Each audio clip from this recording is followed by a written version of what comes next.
Can you discuss what you mean by everything is part of your art? But a lot of artists, I think, get focused on like hitting best practices, making sure they're posting enough, that they're more focused on like checking the box versus creating art. I always use the comparison about music videos. When music Mm. videos came onto the scene several decades ago, but a lot of people were really resistant to that because they're like, that's not my job. Consumer behavior kind of made that a part of your job. Hey there. Thanks for tuning into this week's episode of When Life Hands You Lemons. I'm your host, Lennon Siak.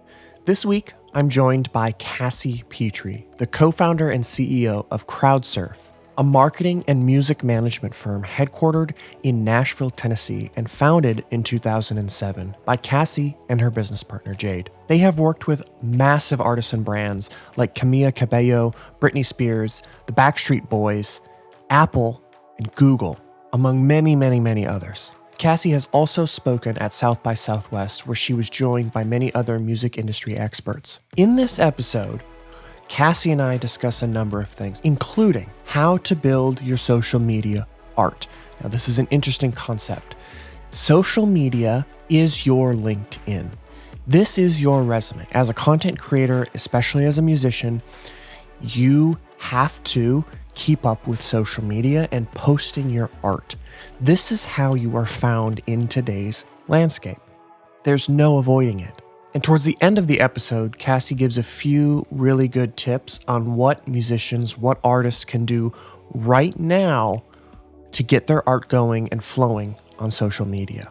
Before I let you go and we dive into the conversation, I want to remind you to sign up to my email list. That is the best way to be notified about new episodes and new topics across the music industry. You can follow me on socials, Twitter, Instagram, TikTok, YouTube. I'm always open to conversations there. If you're watching and listening to this episode on YouTube, be sure to smash that like button, leave a comment down below on what your favorite part of the episode was, and also hit the subscribe button and that bell notification so you don't miss anything. If you or somebody you know would be a good guest for the show, there's a link down below in the show notes. Fill that out. I'm always looking for guests in the music industry across many different sectors. I would appreciate a 5-star rating and review on Apple Podcasts or Spotify or any other audio podcasting platform that allows it. It really helps the show get discovered by new listeners.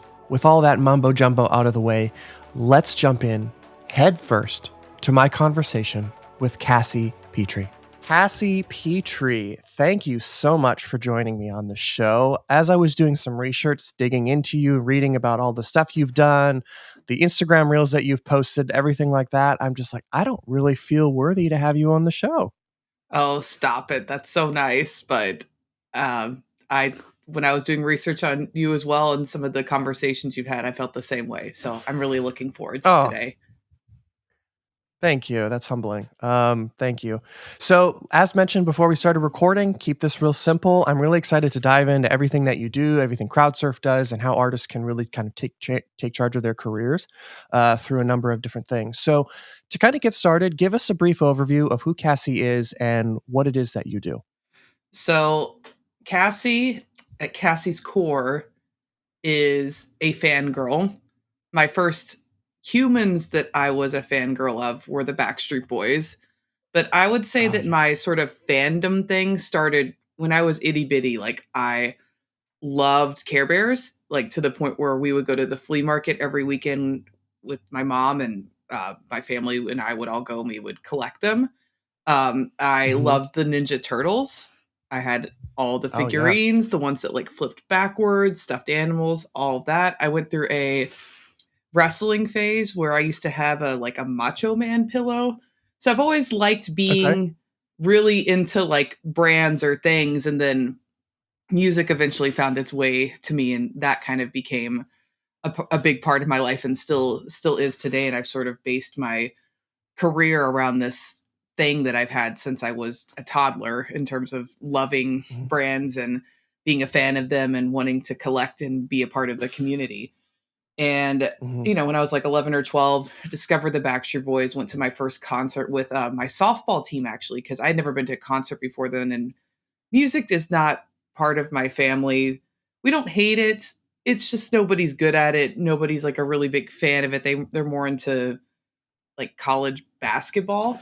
So I went to my Mm, first concert and I fell in love with music, but fell in love with everyone being like excited about the same song in the same place at the same time. There's something really special about being in an arena or a stadium or even a theater or a small room, but everyone being excited about the same song, knowing all the words and kind of all having a similar feeling and enjoying the song together. So I really mhm, fell in love with that and started going to more Backstreet Boys concerts, but also concerts of other artists.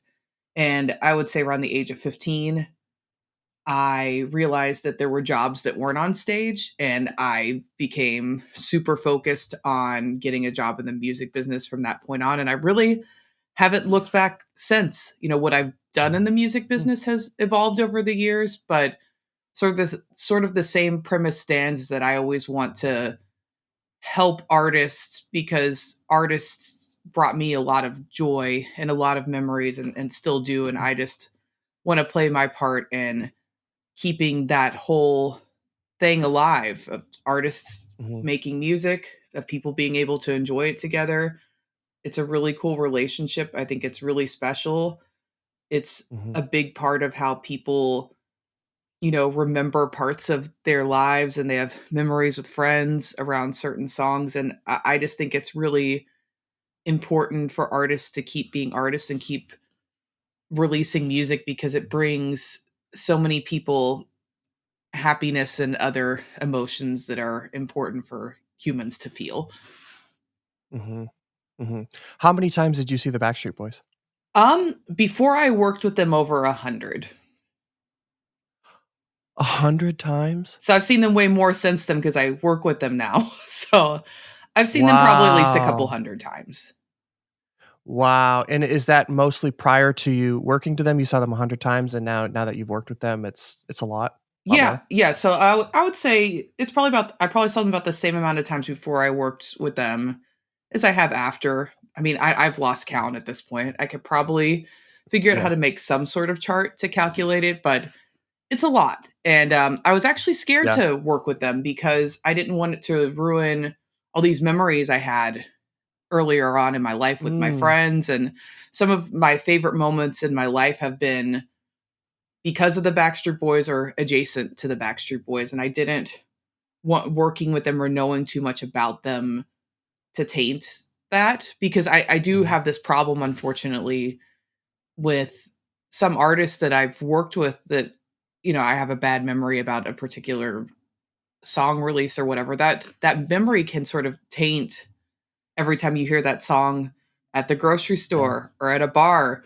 or on the radio. And I didn't mhm, want that to happen with them, but they're amazing people. And I would say it's even like enhanced those memories even more, because they're really supportive of the fact that I know their career really well and have been a fan, and they've been so kind to me and my company and my family and my friends. Really, everyone they meet that I mm, bring into their world, they're kind to them. They remember them when they see them again. They ask them how they're doing. It really couldn't have gone yeah, better. But I was scared for a while, so I avoided yeah, it until I felt comfortable with mhm, it. mhm. That's a really interesting thing because, about a month ago, I met Cascada, down in San Diego, and she hasn't been to the US in 10 years, and she's my favorite artist. And she is the reason I got into music and dance music, and I was so scared to meet her. I had her on the podcast last year, 2 years ago. I've been emailing with her manager quite frequently, and finally, he agreed, and, I had covered some articles of her on the EDM.com, and they had agreed to meet, and I was so terrified because I'm like, "What if I do something or say something about a song and it taints my whole." I'm like, "Oh my god, why did I say that to her? I'm so embarrassed."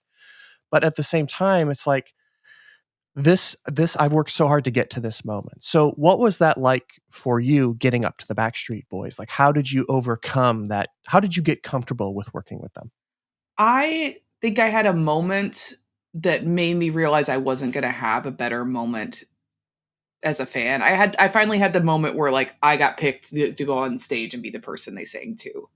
And it was awesome. Mm, It was like everything I ever dreamed it would be. And it was not set up by anybody because they didn't know me at that time.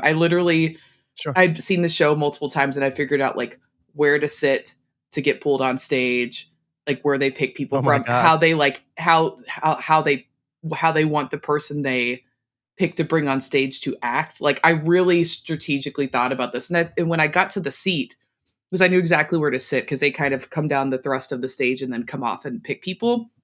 And I think everyone around me thought I was nuts because I was like, okay, so there's this part of the show where they pick somebody out from the audience and it's going to be me. And I just want you all to like be on board with that and understand that.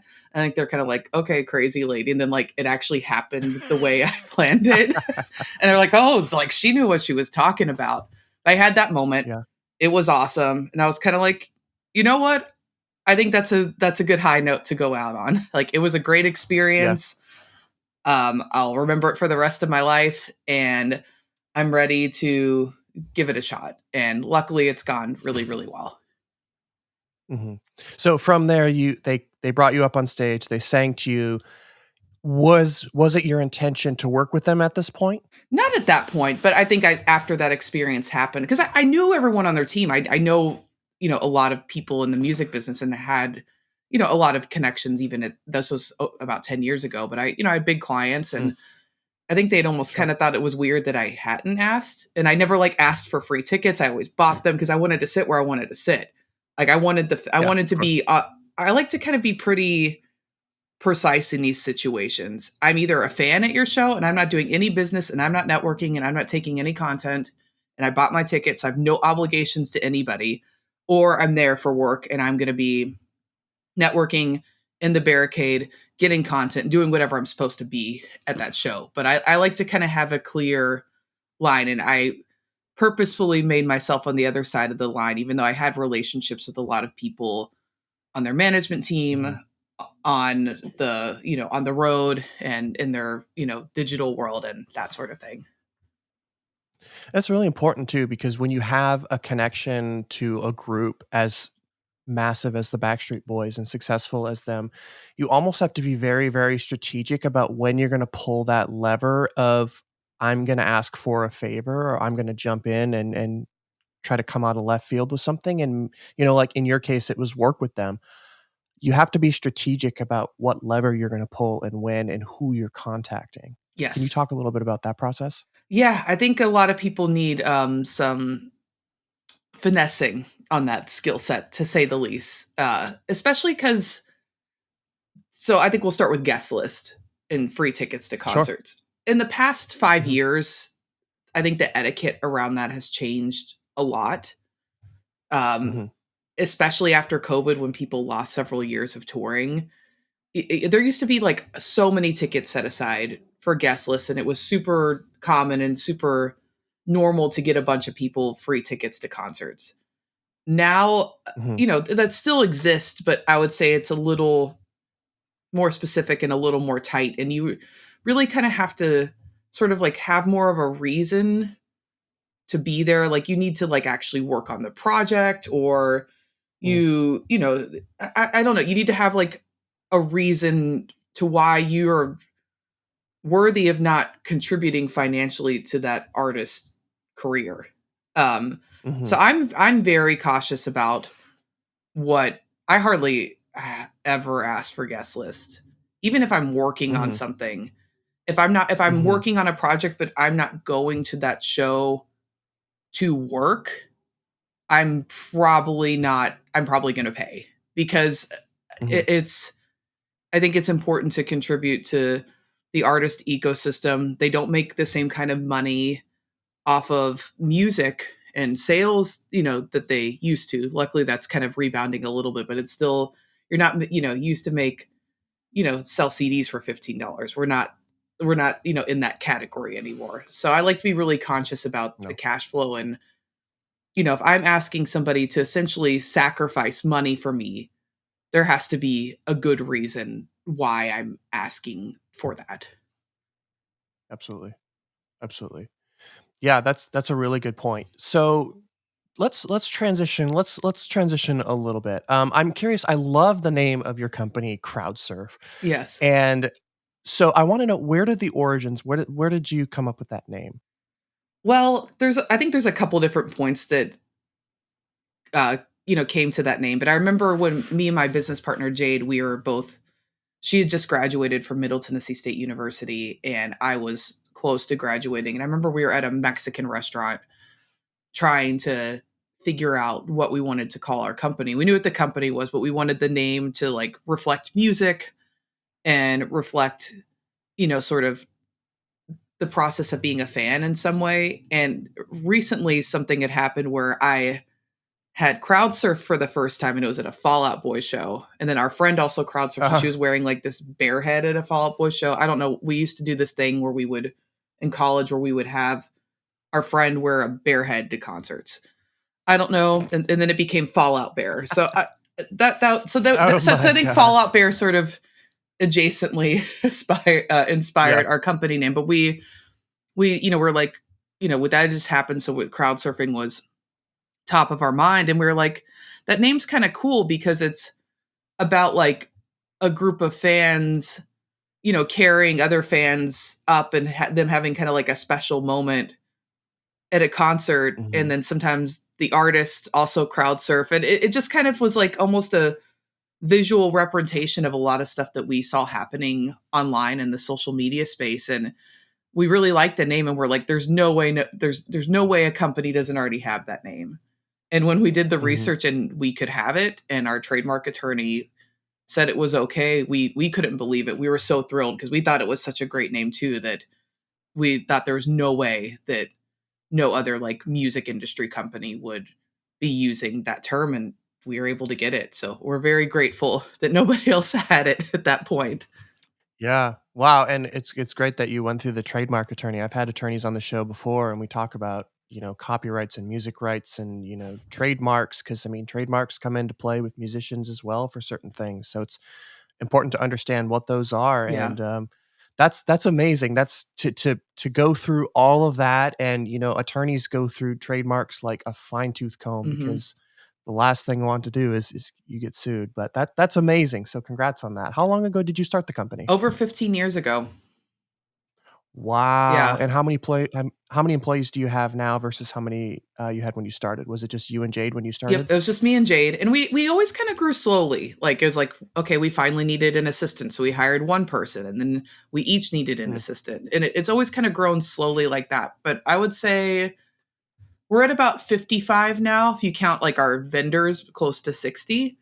And it's always been okay. slow. Jade and I own the business 50-50. We've never had investors, Mhm. so we've never had that moment where like we have funding, we can hire people, a lot of people at once. It's always been slow, which I can't. I mean, I know that there's ways to do it, and there's processes, and there's people that specialize in this. I can't imagine Mhm. hiring a lot of like 50 people at once.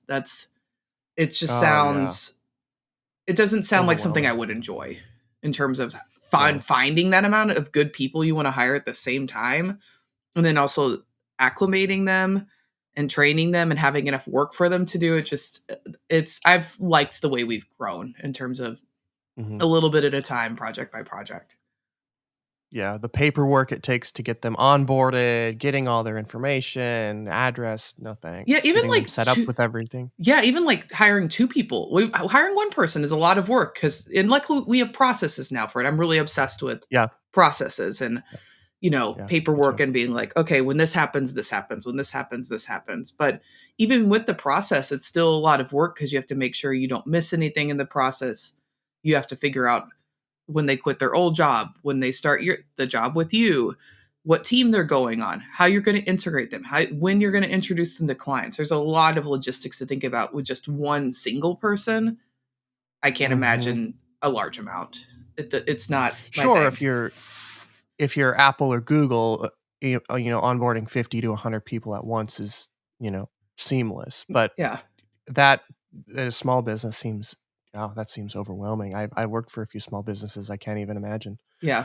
Um, so you talked a little bit about, pre-pandemic versus now, and, obviously marketing an artist is very different. TikTok really, kind of took off during the pandemic, and that's kind of your specialty. So we'll dive into that. But I first want to kind of establish a grounding of What was it like marketing an artist maybe 3 to 4 years ago, pre-pandemic, versus how we're marketing them now?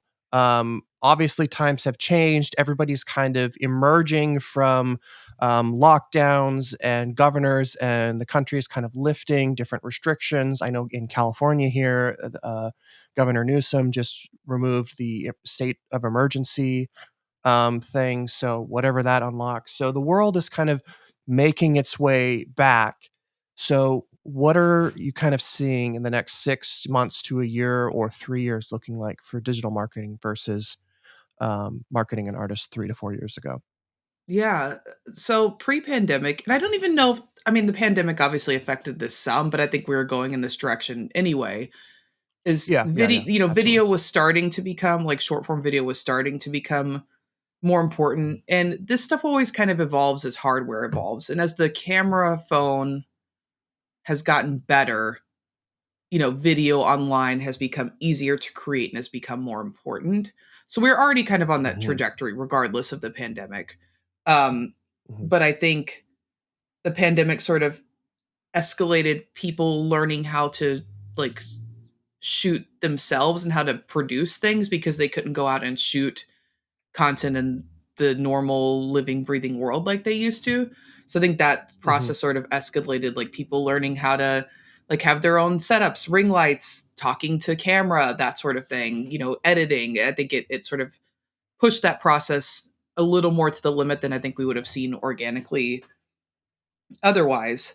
um Hmm. but in terms of sort of workflow for our company, I would say we're kind of returning to workflow in terms of how we've, go to travel, be on site for concerts, be on site for sets and that sort of thing. I would say it's finally returned to the same as it was maybe in like 2019.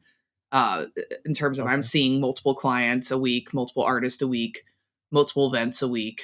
Because even after we were kind of getting out of the pandemic, people were still sort of tighter about lists, COVID tests, that sort of thing. So there wasn't like Hmm. necessarily always space for somebody from the digital team to go to these bigger events or these sets that we would always go to in 2019. But now it's kind of business Sure. as usual. It's normal. So we're on set with people and traveling a lot more and doing more in person things from a day to day work standpoint, which is really great. Mm. On the digital marketing front, I think people are a little burned out of digital communications. I Mm. think that if you want to really make fans excited, figuring out how to do something special for them that doesn't just live on TikTok is the way you can really win right now because Mm. I think we're so digitally exhausted. We're so Zoom exhausted. We're so exhausted from this not human in person interaction with people that if you figure out how to do something physical that is off the internet, that can be really special. And the thing that's cool and kind of also tricky for digital marketing people is that you kind of have to figure out digital marketing is almost figuring out how to create offline moments that people create digital moments about. So Mm. that's something I'm always trying to think about is what is the story offline and how do we capture that or how does that flow to online? But I'm always, Mhm. thinking about that and they they're it's so important because if you're just figuring out how to do cool digital stuff all the time, you're going to run out of things to do. You have to get creative and figure out what does some of this stuff look like in real life and how do I engage with people not through a device or a screen. Mhm. Mhm. So now that we're kind of transitioning away from digital, I mean, digital is still very important because we're almost using it. I'm seeing a lot of people kind of disappearing from socials and then like once a month they post a photo dump or they're on tour and instead of posting pictures or video every single night of their tour, they're just posting like once a week and just saying, hey, I stopped in San Diego, I stopped in Denver, and I was in Miami. Here are, some of my three favorite moments. Hope to see you guys, next week in XYZ. And it's more of like photo dumps and recaps. So it's almost like people are still they're still capturing content, but it's more IRL rather than focusing on the impressions and the clicks and the likes and the comments online. Are you seeing that as well? Yeah, and I think it's healthy.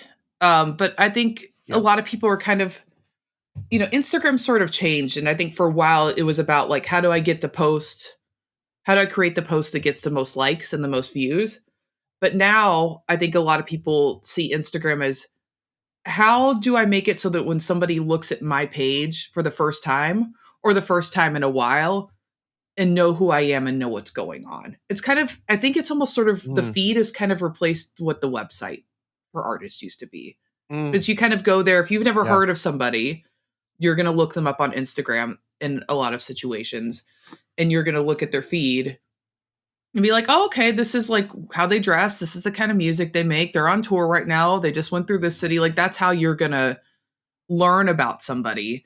And you want to make sure your feed at Mhm, all time reflects that. And I feel like if you are posting too frequently, you can it kind of dilutes who you are in a sense, like the mhm. main points of what you want to convey who you are to people that are learning about you for the first time. So I think I like where that's going, because and I like that it kind of gets it out of like doing it as soon as it happens, because it doesn't matter anyway, your Mm, feed's not in chronological order. So why like mm. be so stressed about like doing it as soon as you possibly can, when it doesn't matter like it used to when Twitter was the primary social media platform.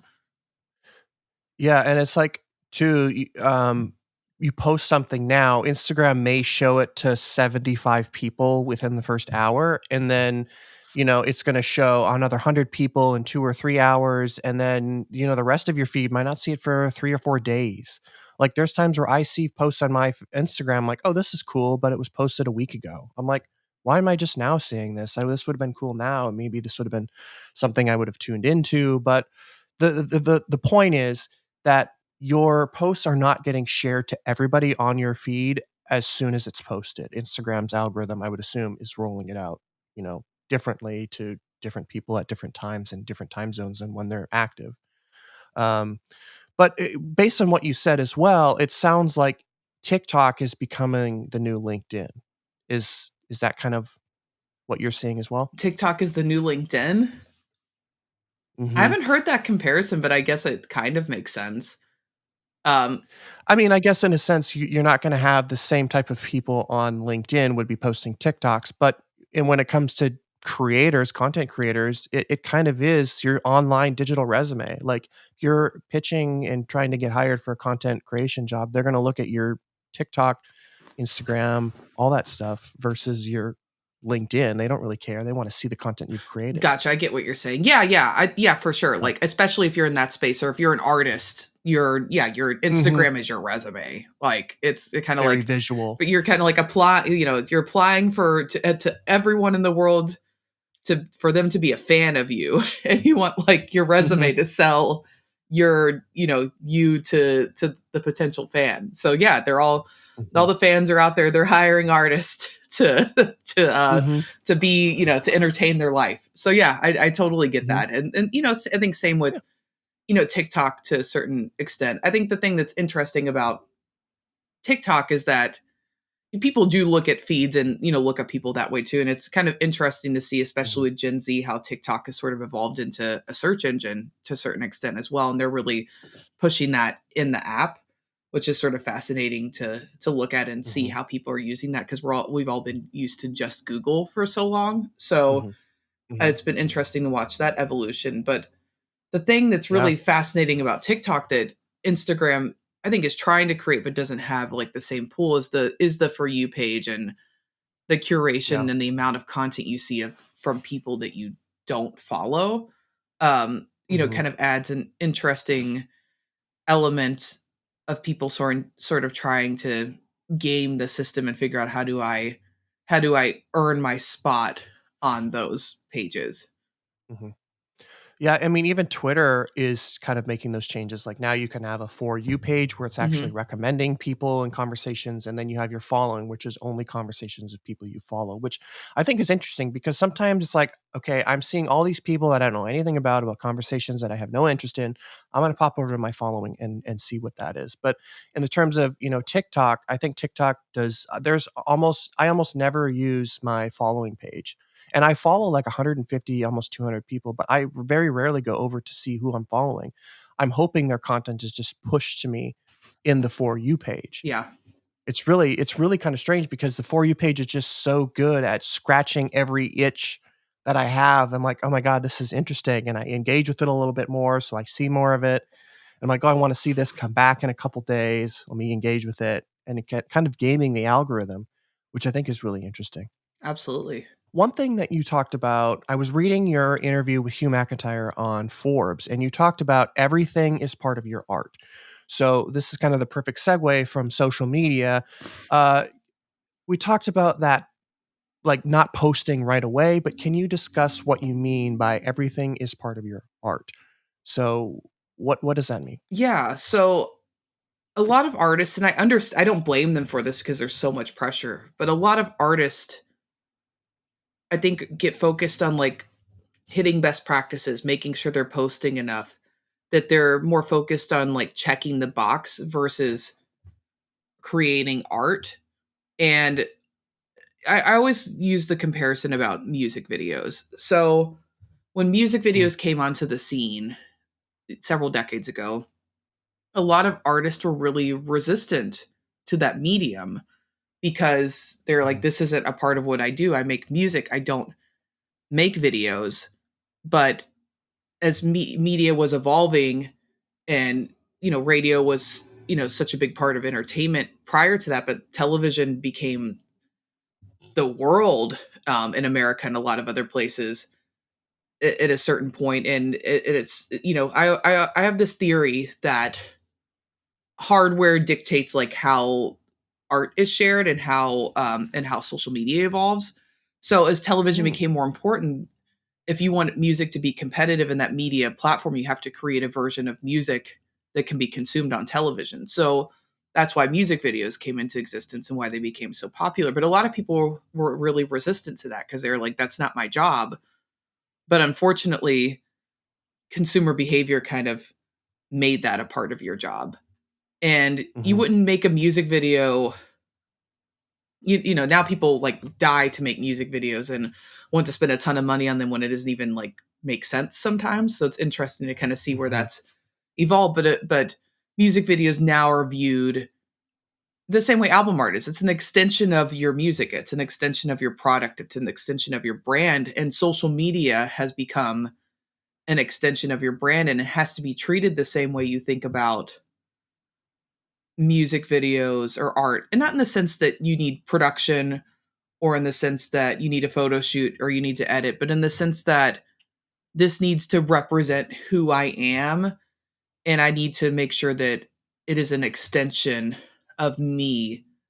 And that doesn't mean you have to spend a lot of money on it. It doesn't mean that it can't be done on an iPhone. It just means that the emotions and feelings that people convey when they watch it need to match what you want them to feel when they see you on stage, when they listen to your music, and when they see your music video. mhm. Absolutely, and I go back to Lady Gaga's "Stupid Love" music video was filmed on an iPhone 11 Pro. Yes. I mean, granted, she has an entire production team, but if you watch that video, it is very high production, and the quality of it is pretty good. So, I mean, granted, you find somebody who knows how to use a camera, you can get anything you want. You can find it. You use it, go outside. You can use some cheap lighting. You can get any result you want for the phone you have in your pocket. And then editing it on free programs you most likely already have on your program on your computer. It's really affordable to create content these days. But why do you think that video has become so prominent? Is it because people want to relate to artists more? Is it because they want more of a community?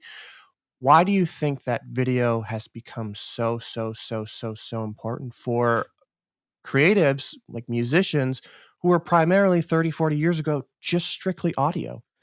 So I think video recently has become more and more important and popular. One, the iPhone and other Yeah. companies having such a Hmm. good camera just built into the thing you always have, that Hmm. makes everyone more inclined to use it. And if it's sitting in your hand all the time, you're naturally going to have more ideas on how to use it. So I think accessibility has made it Hmm. more important, than then accessibility to the television and and laptops. But everything that we watch video on, as the quality has become better and as more people have it, it makes it more accessible for people to watch, and then more accessible. It's become more accessible for people to create. I Hmm. probably would have created a ton of videos in middle school if I had an iPhone. Oh yeah, I'm absolutely. I'm glad I don't have those, because I think about what it would have looked like. But Yeah. I know that if I had the tools, I'm sure I would have been creating, because we're making stuff on, our handheld, little VHS cameras. Hmm. So I think people would have been, creating then. It's just, everyone has access to it, and it's easy for everyone to watch, even in parts of the world where internet's not great and the phones aren't as good. People can still do it now. So many people can participate in this activity. So I just think we're going to naturally see an increase in the amount of content being made and the demand for it because of that. Yeah, I think too. People don't have to. You don't have to go out and find somebody that has a VHS recorder or a handheld recorder or even knows how to film, because your iPhone or your Samsung camera or whatever typically can do autofocus and all that stuff really, really well. And there's really no need to do anything past that, especially if you're just trying to get started. Just sit down and hit record. Just do it. Yeah. That's just so important. Do you think now with that accessibility, do you think that that saturation has kind of made things more difficult for artists who are really trying to get themselves going? Do you think that there's so much content it's hard to sift through? And how would an artist stand above the saturation and the noise of every other musician doing the same thing?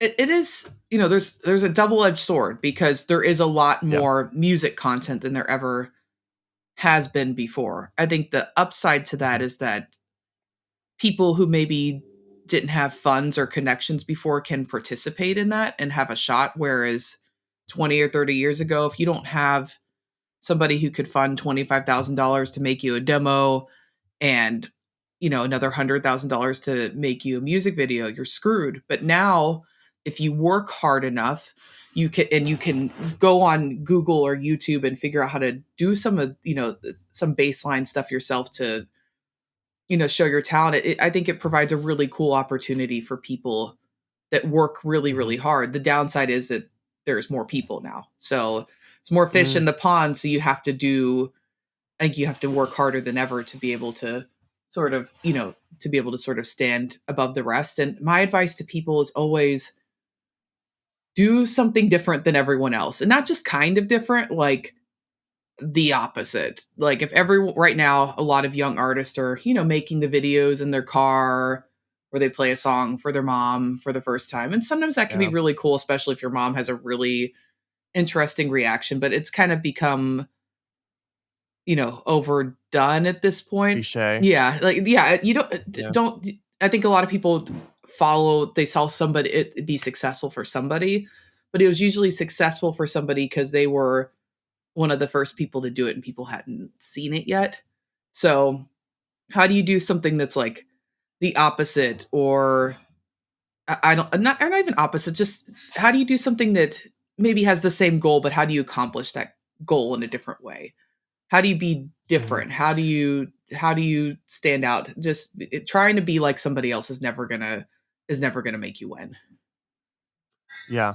Yeah, and, trying to stand above that noise is hard. So, um, what do you kind of like I think one thing that's important to I know what I was gonna say. I think it's important to remember too that when you're trying to do something different, do you think it should be natural to you and an extension of your brand and not forced and not something you would never do again? It should be something that would occur naturally. Is that something you would agree with? Oh, 1000%. And Okay. because video, social media has evolved from photo and produced music video and high level content to video, you people can see more than ever in video when something's forced or you're not being yourself. I think you could hide it a little bit Mhm, more in produced music videos. I think you could hide it more in audio recordings. I think you could hide it more in photos if you were doing something, but it wasn't mhm, like who you are. But in video, on your phone, when it's raw, you can't hide it. And people can sniff it out really fast. And people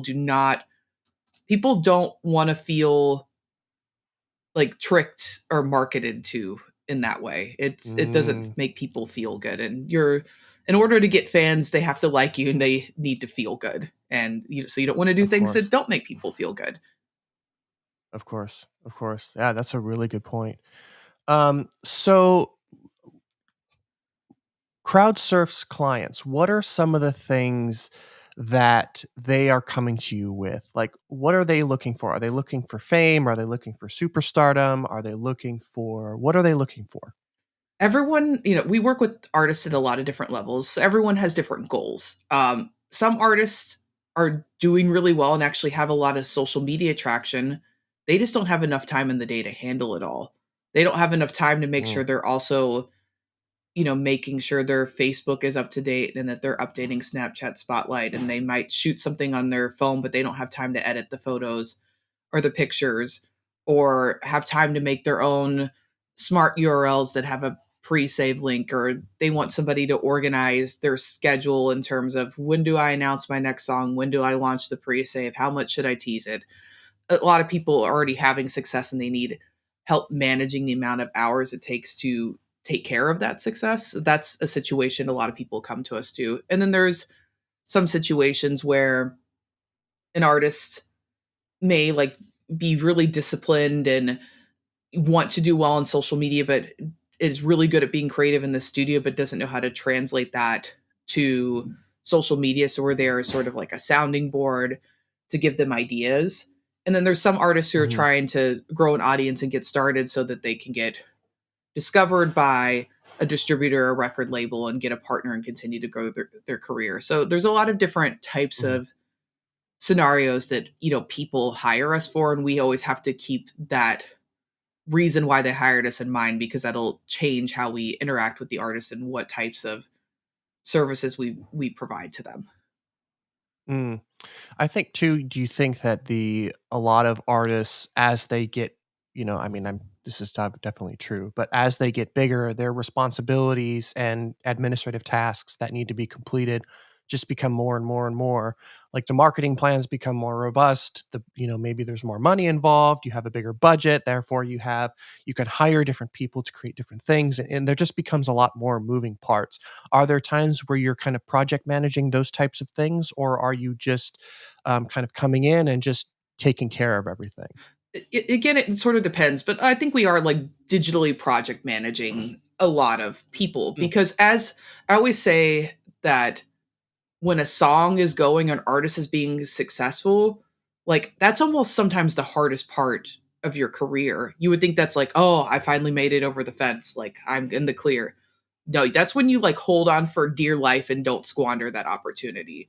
So you start getting, all these inbound requests. It's like YouTube's going to want to do something with you. TikTok's going to want to do something with you. YouTube's going to offer you money to make shorts on their platform. Like when you have a little bit of success, everyone comes in and there's like it becomes overwhelming the amount of like work you have to do, but you want all these opportunities are good and you want to take advantage of them, but it's impossible for one artist by themselves to be able to handle it all. So we help, sort of mhm, streamline and handle a lot of that stuff, and you know, we'll help make them stay on track and be like, okay, these are the 5 things you need to create today, or we're going to send somebody to your music video shoot and get all this behind the scenes content that we promised to Tumblr or whatever it is. But there all these partnerships come mhm, in, but there's a lot of you have to give everyone their own exclusives. You have to deliver stuff at certain times. It becomes becomes a lot of administrative and office work, so to speak. But you have to figure out how mhm.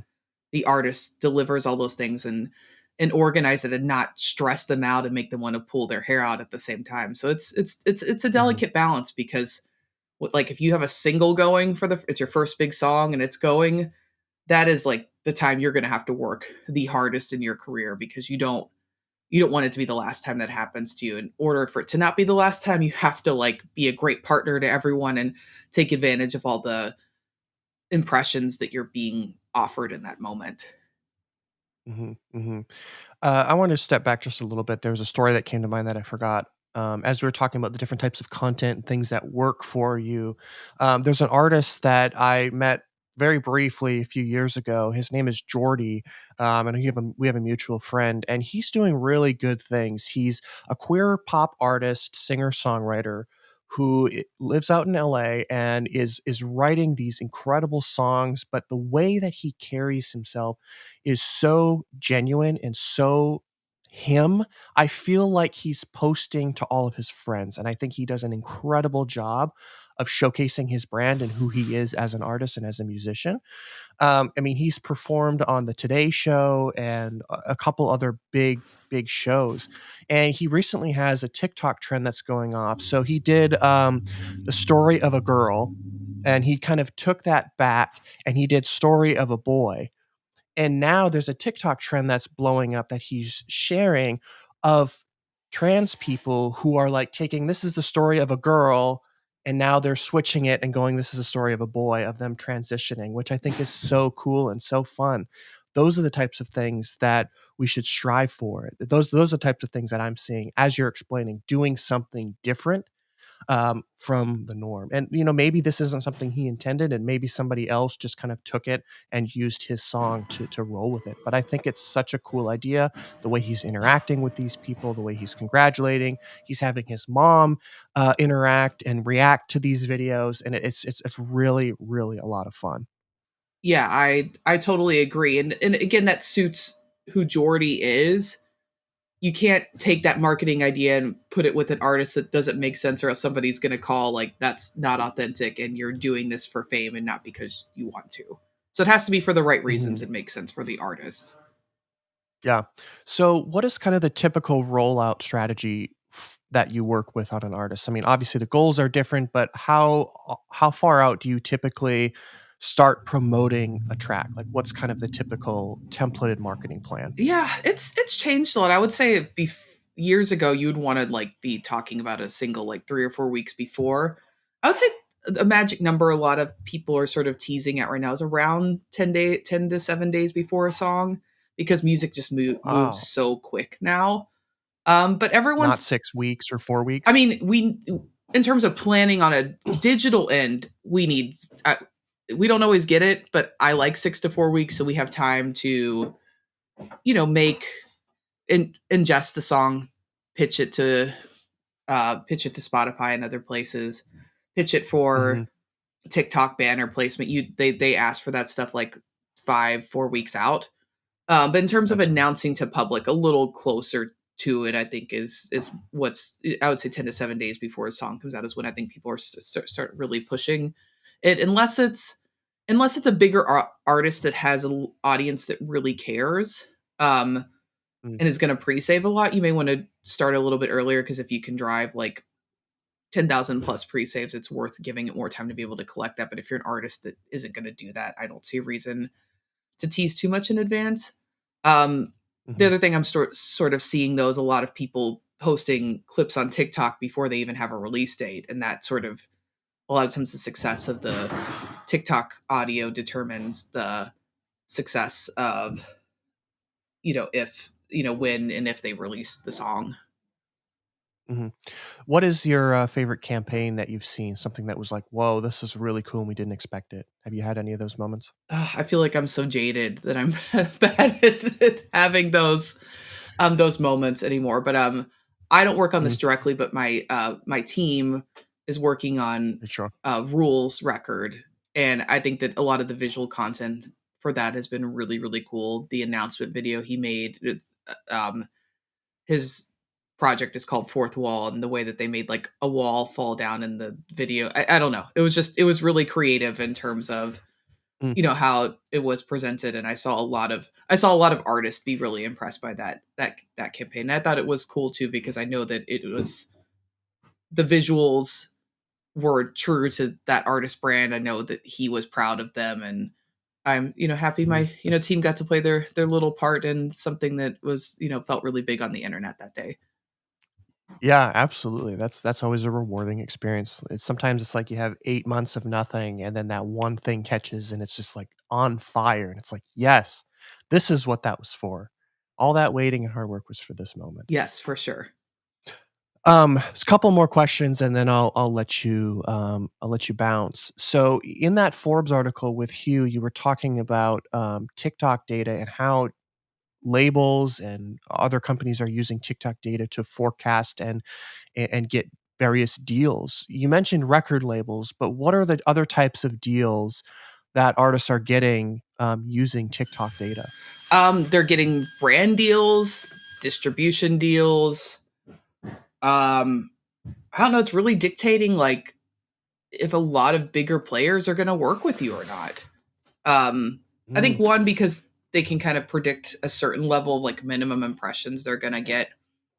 Whether it's a sure. brand on a post they're doing or a a record label in terms of how many people do you have that are going to listen to you if you tell them about a song or post your song and audio.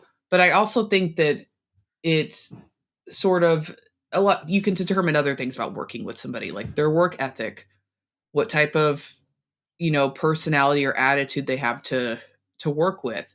Are they disciplined in terms of responding to comments? Like you can infer a lot about working with somebody even beyond the numbers they're engaging from their content, because there's some artists that like I don't care how many followers they have, but I can determine a lot of other things in terms of their Mhm, behavior and if I want to work with them or not. Like how, how often they're posting, how do they engage with other people, do they take themselves too seriously or not? There's a lot of stuff that I can infer, from looking at somebody's TikTok and the data that's available to me.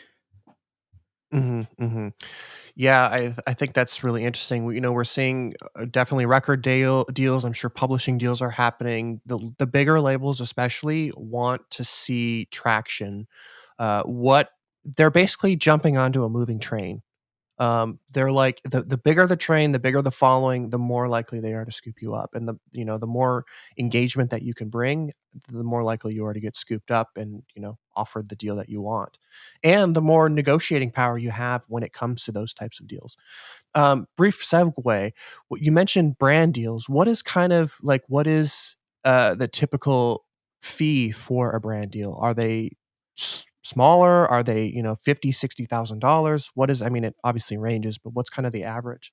I mean, it depends on how many followers and impressions somebody has, but I see a lot of stuff. I have an artist that has about 800,000 TikTok followers, and they got I think they had to do a couple posts for a brand around Christmas, and they got paid about $10,000 for that deliverable for TikTok. Okay. Um, some of the bigger artists on TikTok or bigger creators, they're going to get paid 75,000 to 100,000 for a post. Mm, And I see some people that Jesus. make, a couple thousand a post for smaller, more niche audiences. So I think it kind of depends on who their audience is, how many followers they have. And then also when the creator, when they're giving their quote, I think they're going to think about how much work is it going to be? How many edits is this brand going to have for me? How many posts am I making? Is what they're asking for difficult for me to shoot or not? Is it organic for me to shoot or not? All those things I think come into consideration when when you're going back and forth between two parties and figuring out the final rate that something ends up at. Hmm. Hmm. So, kind of the last couple questions. You mentioned in your article as well. You got that interview was really really good, by the way. I love I Hugh. It was referenced all it. he has really good Yeah. questions. Yeah, he did have some really good questions. So in that article, you also mentioned great funding and partners are out there. Were you hinting at CrowdSurf being a great partner, and how would somebody approach CrowdSurf? What type of information are you looking for? How do you approach? What are some red flags? give us kind of that, how do I look for, as an artist, how do I look for a company like CrowdSurf to help me take that next step? Yeah. So in terms of, when I was referring to partners, I was referring to, I guess, more distribution companies that Ah, are giving funding to artists to make records and release them. like in And advance. there's, because I'm always looking for partners for my artists on that front, because it's, it's a little, it's harder to get to go straight into a traditional record deal now. So sometimes you have to Yeah. be creative, and some good solutions for a lot of artists have been like TikTok sound on platform is pretty cool, and I've seen a lot of successful artist campaigns there. I have some artists with downtown music, and that's been really good. Hmm. I think DistroKid is a great, they don't really give out funding, but DistroKid is a great tool, and they have access to discovery mode on Spotify now for some artists, which can be really, really game changing for an independent artist. Hmm. So those are, so in terms of some partners that I look at and, recommend to people. But in terms of, working with CrowdSurf, um, we operate similar to a publicity firm in terms of it's usually a monthly retainer for our digital Hmm. marketing services. And we always do a call to see if it's a good fit or not.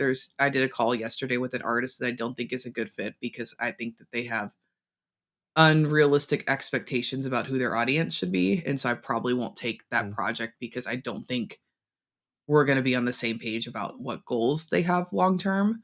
So, those are some things Hmm. I look at is like, what is your goal?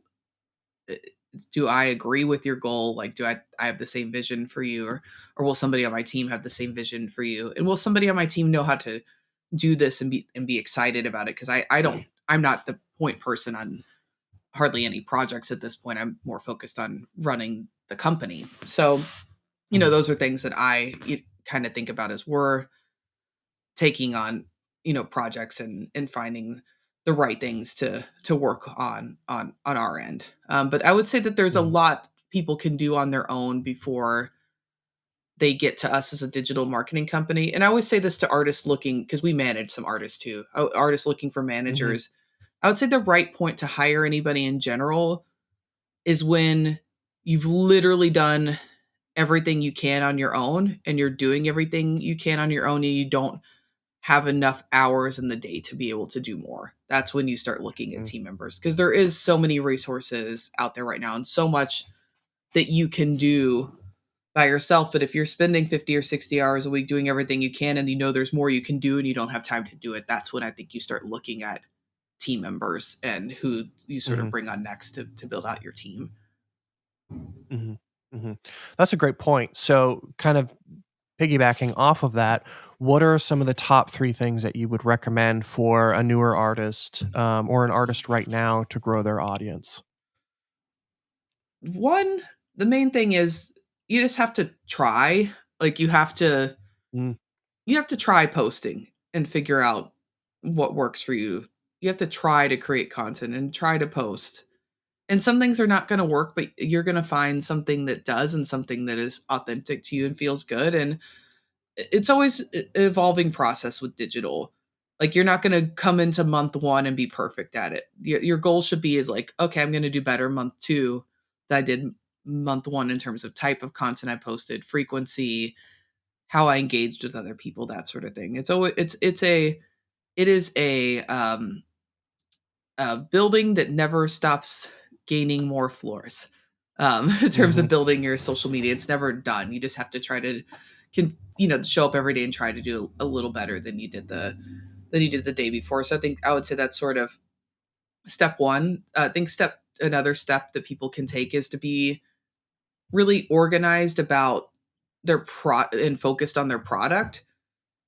I see a lot of people sort of they make a song and they put it out, make a song, put it out. And I really recommend making a bunch of songs and having a lot to work with in a Mhm. plan for allotment of songs versus like kind of getting in this circle. Because what happens when you get in the like release a song, promote it, and then record another song, release it, promote it, is that you're always sort of chasing. And I think when you're chasing and trying to make sure you don't wait too long in between songs, what can kind of happen to you is I think you're not going to have the best songs. Because you put yourself in an unnecessary time frame.